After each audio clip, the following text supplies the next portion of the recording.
Hello বন্ধুরা, good morning. Welcome back to my channel Juthika Adrija ব্লগে তোমাদেরকে অনেক অনেক ভালোবাসা। আশা করছি তোমরা নিশ্চয়ই ভালো আছো, আর আমিও ভালো আছি। চলে এসেছি একটা নতুন ব্লগ সঙ্গে নিয়ে। আশা করব আজকের ব্লগটা তোমাদের ভালো লাগবে। তো আজ হলো বুধবার, আর এখন বাজছে সকাল 7টা, আর 7টা থেকে আজকের ব্লগটা স্টার্ট করলাম। তো সকাল সকাল উপরের ঘর গুছিয়ে গাছিয়ে রেখে তারপরে কিন্তু নিচে চলে এসেছি। নিচে তারপরে কিন্তু প্রথমে উঠোনটা ঝাড় দিয়ে নিচ্ছি, কারণ হলো উঠোনটা এত ঘুম থেকে উঠে দেখতে এত খারাপ লাগে, পাতা পড়ে একদম নোংরা হয়ে থাকে। আর ঝাড় দেওয়ার পর যেন মনে হয় একটা বড় কাজ করে ফেললাম, যার জন্য উঠোনটা ঝাড় দিতে প্রথমেই শুরু করি।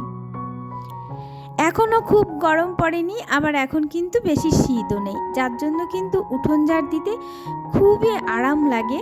এখন এর পরে কিন্তু উঠোন ঝাড় দিতে খুবই কষ্ট, কারণ গরমে একদম ঘেমে চেমে একাকার হয়ে যাবে।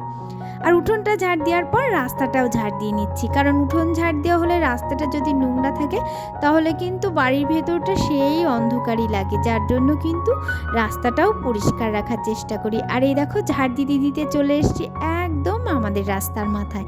আর বাঁ পাশে যে দেখছো ফুল গাছ, এই ফুল গাছ, এই যে বাগানটা সবজি বাগান, এটা কিন্তু পুরোটাই আমাদের।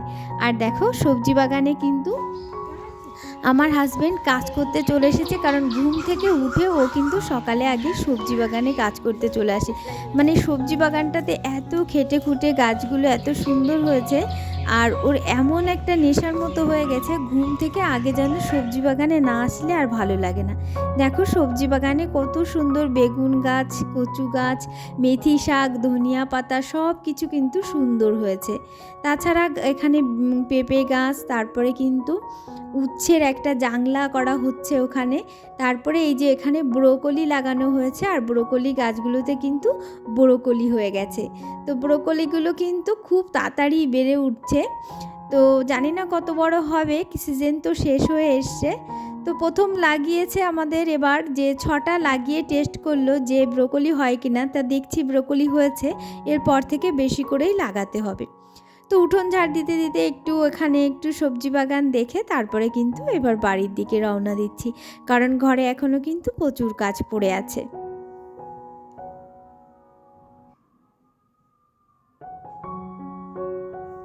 আর এই যে কাঠের উনুনটা কিন্তু একটু লেপে পুছে নিচ্ছি, কারণ কাঠের উনুনটায় অনেক দিন রান্না করছি না। তো তার জন্য কিন্তু আগের দিন যে রান্না করেছিলাম তারপরে আর লেপে পুছে রাখা হয়নি, তারপর থেকে গ্যাসে রান্না করেছি। তো আজকে আবার একটু রান্না করব বলে একটু লেপে পুছে পরিষ্কার করে নিচ্ছি।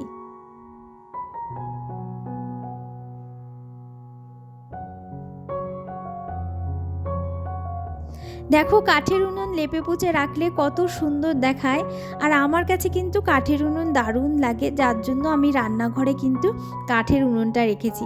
তারপরে কিন্তু সমস্ত বাসনগুলো নিয়ে চলে এসেছি আমার কলপারে। দেখো আমি কলতলায় কিন্তু খুব সুন্দর করে পরিষ্কার করে ঝাড় দিয়ে নিয়েছি, কারণ কলতলায় কিন্তু প্রচুর পাতা পড়েছিল। আগে ঝাড় দিয়ে নিয়ে তারপরে বাসন নিয়ে চলে এসেছি, আর এবার কিন্তু কল থেকে বাসনগুলো সব ধুয়ে নেব। আমার এই পর্যন্ত ব্লগটা তোমাদের যদি ভালো লাগে তাহলে অবশ্যই লাইক করো, আর অবশ্যই কমেন্ট করো, কারণ কমেন্ট দেখলে না ভিডিও করার ইচ্ছাটা আরও অনেক বেড়ে যায়। তো বন্ধুরা, যারা তোমরা আমার ভিডিও দেখো অবশ্যই আমাকে ভালো হয়েছে না খারাপ হয়েছে ভালো হলেও বলবে, আর খারাপ হলেও বলবে। আর আমাকে কমেন্ট করলে কিন্তু আমার খুবই আনন্দ লাগে আর ভালো লাগে, জানো তো, যে মনে হয় যে হ্যাঁ কেউ দেখছে, কারো ভালো লাগছে কি খারাপ লাগছে, কোথায় খারাপ লাগছে সেটা বললেও আমি শুধরে নেওয়ার চেষ্টা করব। যাই হোক, কথা বলতে বলতে কিন্তু বাসনগুলো ধোয়া হয়ে গেল। আর এদিকে এবার বাসন ধোয়ার পর আমি তো বলেছি যে যে সার্ফটা মানে আর কি বাসন সাবানটা থাকে কলপারে, সেটা কিন্তু এরকম করে ঝাড় দিয়ে পরিষ্কার করে দিতে হয়, না হলে ওগুলো থেকে কিন্তু শ্যাতলা জন্মায়, আর তারপরে কিন্তু স্লিপ খেয়ে পড়ার ভয়। তারপরে এই যে জ্বালানির ঘর থেকে কিছু কাঠ নিয়ে নিচ্ছি, যেহেতু কাঠে রান্না করব।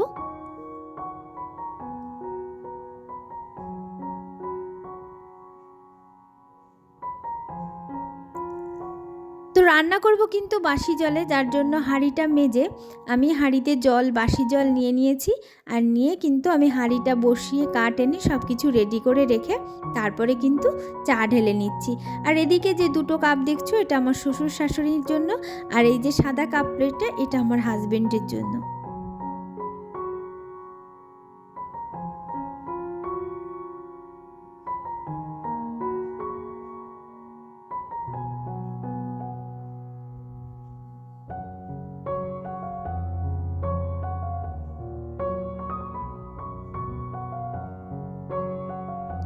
এই যে মা কিন্তু বসে আছে, মার কিন্তু ব্রাশ করা হয়ে গেছে, আর বাবা কিন্তু এখনও বিছানা ছেড়ে ওঠেনি, কারণ আমার শ্বশুরমশাই সকালবেলার চাটা কিন্তু বিছানায় বসেই খান, আর সেটা দাঁত মুখ কিন্তু মাজেন না। আসলে আমার শ্বশুরমশাইয়ের মুখে কোনো দাঁতই নেই, আর যদি ওনাকে বলা হয় যে আগে মুখ টুক ধুয়ে খান, বলেন না আমি বিছানায় বসেই চাটা খাবো, যার জন্য বাবাকে বিছানায় চা দেওয়া হয়।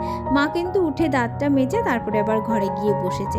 তো যাই হোক, মাকে বাবাকে চা দিলাম, আমরাও চা খেয়ে নিলাম। আর এই যে এখন রান্না বান্না করছি, তো এখন কাঠটা ধরিয়ে দিয়ে তারপরে কিন্তু চালটা ধুয়ে দেব।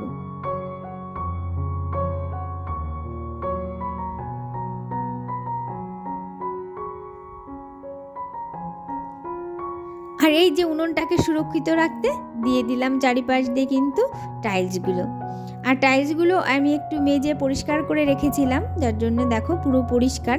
এগুলো যখন চারিপাশে তেল লেগে লেগে একদম তৈলাক্ত হয়ে যাবে, তখন কিন্তু আমি বেসিনে গিয়ে একদম আর কি একটু বাসন মাজা সাবান দিয়ে পরিষ্কার করে ধুয়ে নেব। আর এখন কিন্তু মাছ ভেজে নিচ্ছি, এগুলো হলো তেলাপিয়া মাছ। তো তেলাপিয়া মাছ দিয়ে কিন্তু একটু উচ্ছের তরকারি করব। আর উচ্ছের তরকারি রান্না করতে গেলে উচ্ছেগুলো কিন্তু অনেক ছোট করে কেটে আর ভালো করে একটু তেল বেশি দিয়ে উচ্ছেগুলো ভেজে নিলে উচ্ছে তরকারিটা অনেকটা কিন্তু তেতো কম হয়। আর আমি কিন্তু সেটাই করি। তো একটু সোমবার দিয়ে দিলাম জিরো ফোড়ন দিয়ে, আর একটু গোটা জিরো তুলে রেখে তারপরে সেটা বাটা করে নামিয়ে দিয়েছি। আর এইদিকে এই যে পেঁয়াজ দিয়ে ভাজা করে নিচ্ছি, বিনস, গাজর, আলু এগুলো দিয়ে একটু পেঁয়াজ দিয়ে ভাজা করে নিচ্ছি। এইটুকুই রান্নাবান্না, একদম সিম্পল রান্নাবাড়ি আজকে।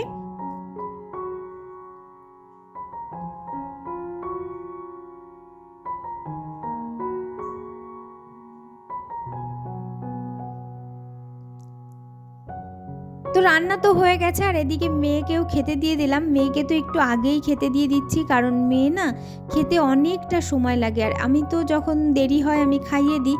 কিন্তু আমারও রান্না করতে করতে এত লেট হয়ে গেছে যে আমি কিন্তু এখনও পুরো রান্নাঘরটা গুছিয়ে পারিনি, যার জন্য কিন্তু আমি মেয়েকে খাইয়ে দিতে পারলাম না। আর এবার কি করলো, হাজব্যান্ড স্নান করেও চলে এসছে রেডি হয়ে।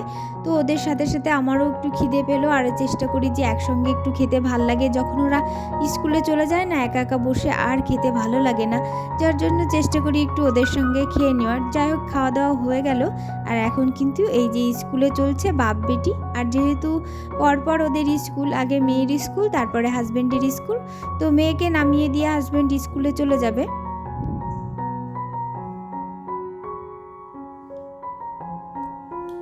তো তারপরে তোমরা আগের ব্লগে দেখেছো আমি গম ঝেড়েছিলাম। তো গম ঝেড়ে না অনেকগুলো আর কি গমের খুদ বেরিয়েছিল, আর কি গম, ভাঙা গম কি ছোট গম, তো সেগুলো না রেখে দিয়েছিলাম। এই যে আমার দেওরের না ছাগল আছে, তো ছাগলগুলোকে দেবো বলে তা আমি তখন ঝাড়া হয়েছিল, তখন ছাগলগুলো মাঠে খেতে নিয়ে গেছিলো, খাওয়াতে নিয়ে গিয়েছিলো, যার জন্য দিতে পারিনি। তো সেগুলোই কিন্তু দিয়ে দিচ্ছি। আর এই গমগুলো খেতে এরা এত পছন্দ করে না, আর ছাগলকে কিন্তু গম খাওয়ালে বেশ ছাগলের চেহারা কিন্তু সুন্দর হয়।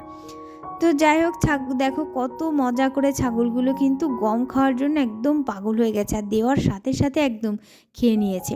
তারপরে কিন্তু এই যে ব্যালকনি ছাদে চলে এসেছি, আর ব্যালকনি ছাদে না এই যে কাঠ দিয়ে তারপরে কিন্তু এই যে করা হচ্ছে আর কি, প্রথমে তো আর কি খোলা ছাদেই রাখা হয়েছিল টবগুলো, তার নিচ থেকে মাটি পড়ে পড়ে কিন্তু ছাদগুলো নষ্ট করে দেয়, যার জন্য এই যে বিশেষ কাঠের ব্যবস্থা করা হয়েছে। তোমাদেরকে তো আগেই বলেছি যে কাঠগুলো আমরা কিভাবে আর কি আলকাতরা লাগিয়েছি, তো পিস দিয়ে আর আলকাতরা দিয়ে লাগিয়ে শুকিয়ে তারপরে কিন্তু এই যে ইট দিয়ে পাকা করে কিন্তু এই যে টবগুলো সাজিয়ে নিচ্ছি। এখন কিন্তু আমার ছাদের নিচটা নোংরা হবে না, আর নিচে যদি মাটিও পড়ে বৃষ্টি হলে, কিংবা ছাদের ওই টবের নিচ থেকে মাটি পড়লেও কিন্তু আমি ঝাড় দিয়ে নিতে পারবো। কিন্তু আগে কিন্তু নিচে রাখা অবস্থায় ঝাড় দেওয়া যেত না, যার জন্য ছাদটা নোংরা হতো, আর ছাদের কিন্তু বিশেষ ক্ষতিও হয়।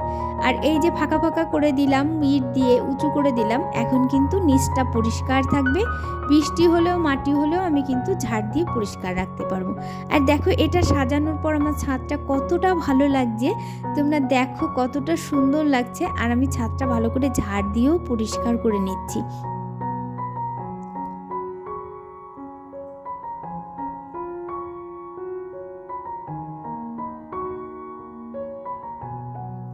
আমার ব্যালকনি ছাদে খুব বেশি শীতের ফুল হয়নি, যেটুকু শীতের ফুল আমি নিচ দিয়েই লাগিয়েছিলাম, মানে সবজি বাগানের পাশ দিয়ে, তারপরে নিচে উঠোনের পরে সেই নিচেই আর কি শীতের ফুলগুলো বেশি হয়েছে, আর উপরে তেমন একটা হয়নি। আর লাগিয়েছিলাম খুব কম, কারণ আমার ছাদে বেশিরভাগ কিন্তু সব গরমের ফুল। এখন একটু সব নড়বড়ে হয়ে আছে, কিন্তু কিছুদিন পরেই আবার এগুলো তরতাজা হয়ে উঠবে। তো যাই হোক, এই যে আমাদের মানে ব্যালকনি, খোলা ব্যালকনিটাও দেখালাম। আর এই যে হলো ছোট্ট ব্যালকনি, যেটা আমার মেয়ের রুমের সাথে। আর এই যে দোতলার দিদিভাইদের ছাদ থেকে আমাদের উপরের ঘরগুলো কেমন লাগছে একটু দেখালাম তোমাদেরকে।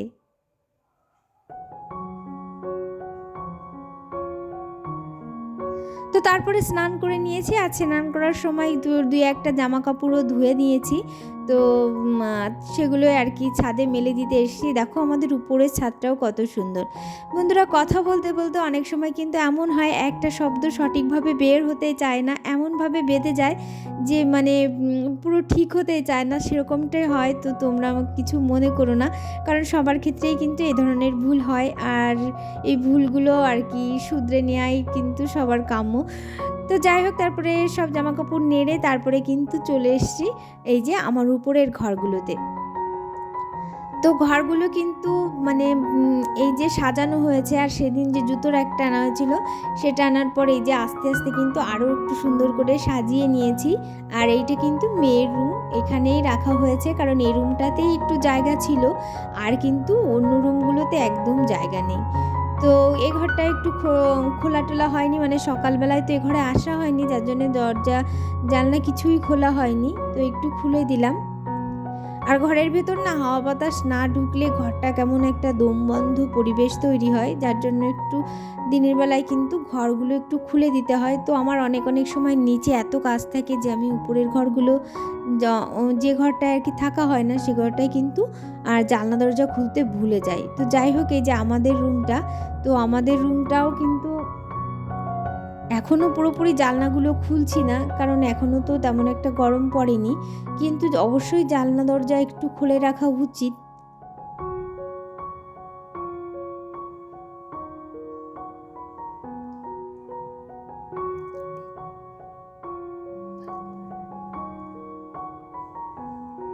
আর ও ঘর থেকে এই যে হল ঘরটা কিন্তু